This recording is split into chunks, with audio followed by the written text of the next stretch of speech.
Assalamualaikum warahmatullahi wabarakatuh. Perkenalkan, nama saya Ainul Yakin Maulidi dari Prodi Pendidikan Bahasa dan Sastra Indonesia, kelas E angkatan 2023 Universitas Negeri Surabaya.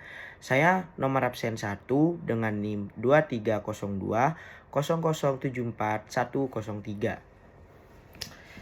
Saya di sini akan menceritakan pengalaman pribadi saya. Saya di sini sebenarnya cukup senang mendapat tugas ini karena saya bisa menceritakan kepada kalian semua tentang pengalaman pribadi saya.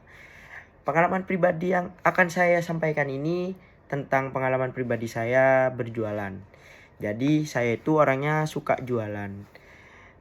Suka jualan itu bukan sekarang ya, maksudnya bukan dimulai dari sekarang, tapi saya itu suka jualan itu dari kelas 6 SD, dari kelas 6 SD hingga sekarang. Di kelas 6 SD itu saya berjualan casing HP. Sebenarnya casing HP itu bukan saya sendiri yang membuat, tapi saya itu mengambil dari orang lain, terus saya berikan kepada pembeli saya. Jadi dulu itu bisa custom casing seperti itu. Jadi pembeli itu meminta custom kartun Naruto. Jadi saya pesankan dulu kepada si penjual pertama, minta HP ini di custom casing kartun Naruto. Kemudian setelah jadi saya bayar ke penjualnya, lalu saya berikan kepada pembeli saya. Jadi saya bisa mendapatkan untung. Untung itu saya tabung, saya jadikan satu lagi hingga saya beranjak ke kelas 1 SMP. Di kelas 1 SMP itu saya berjualan hoodie dan kaos supporter Indonesia. Jadi waktu itu sedang ramai-ramainya Piala AFF kalau tidak salah. Jadi waktu itu saya itu mengambil kaos dan hoodie itu sekitar harga 90 untuk kaos, dan hoodie itu sekitar harga 130. Kemudian saya jual lagi kaos dengan harga 110 dan hoodie 150. Jadi saya itu mendapatkan 20.000 setiap pembelian kaos dan hoodie kepada saya, seperti itu. Untung itu saya kumpulkan lagi jadi satu untuk menjadi modal saya berjualan selanjutnya. Beranjak di kelas 3 SMP, saya itu mulai mengenal dunia thrift atau baju bekas, pakaian bekas seperti itu. Jadi saya menjual pakaian-pakaian bekas, tetapi pakaian-pakaian bekas yang lebih bermerek. Jadi saya itu mencari kepada penjual-penjual lainnya itu baju bekas yang bermerek dan itu masih bisa diolah harganya.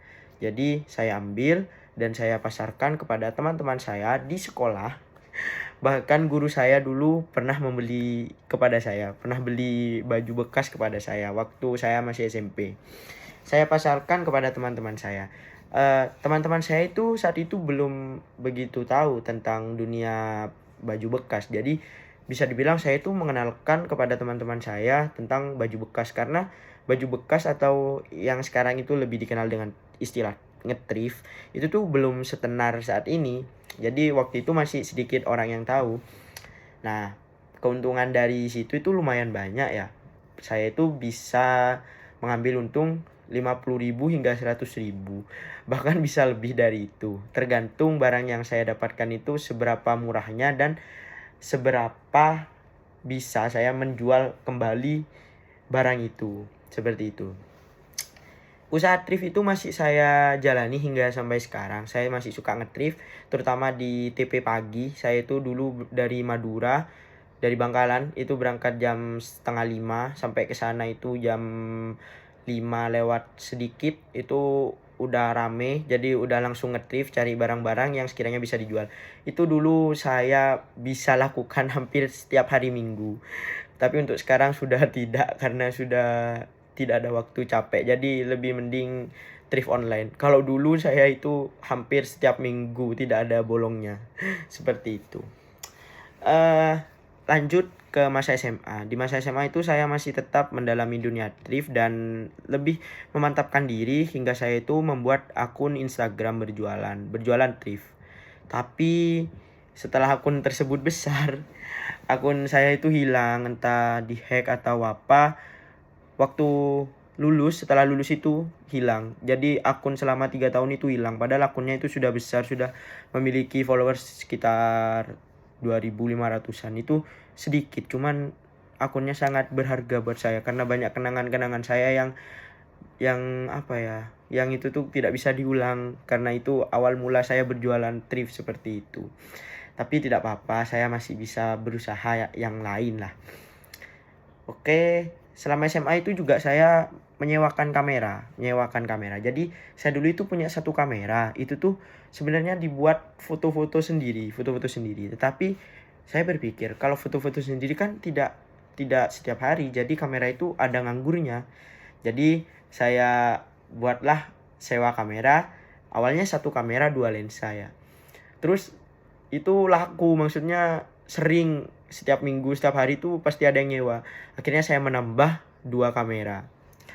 Hingga terus lancar dan sekarang saya mempunyai 3 kamera dan itu berjalan terus berjalan sampai sekarang penyewaannya, dan itu sekarang dipegang oleh teman saya. Teman saya itu seperti apa ya, admin dari kameranya. Soalnya teman saya itu stay di Bangkalan, sedangkan saya sekarang stay di Surabaya, seperti itu.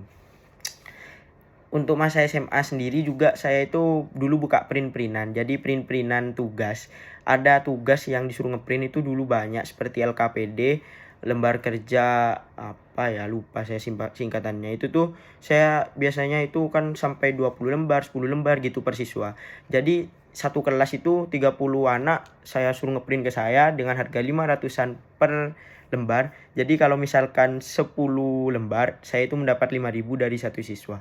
Dan itu bukan hanya satu kelas saja, saya itu bisa megang 4 kelas sekaligus. Jadi ngeprint ke saya semua. Dan itu menjadi tambahan jajan buat saya. Seperti itu. Dan untuk yang masih berjalan sampai sekarang, 3-tiganya masih berjalan. Nge-thrift masih jalan, sewa kamera masih jalan, dan ngeprint masih jalan. Jadi untuk teman-teman yang ingin ngeprint, ada tugas kepada saya, bolehlah ngeprint kepada saya, seperti itu. Dengan harga Rp500 per lembar. Seperti itu. Mungkin cukup sekian video pengalaman pribadi saya. Semoga ini bisa menjadi motivasi untuk kalian agar kalian tidak gengsi dalam jualan. Saya tidak mengenal gengsi, kalau jualan di mana aja itu boleh. Semangat ya yang lagi cari uang, semangat. Terima kasih. Wassalamualaikum warahmatullahi wabarakatuh.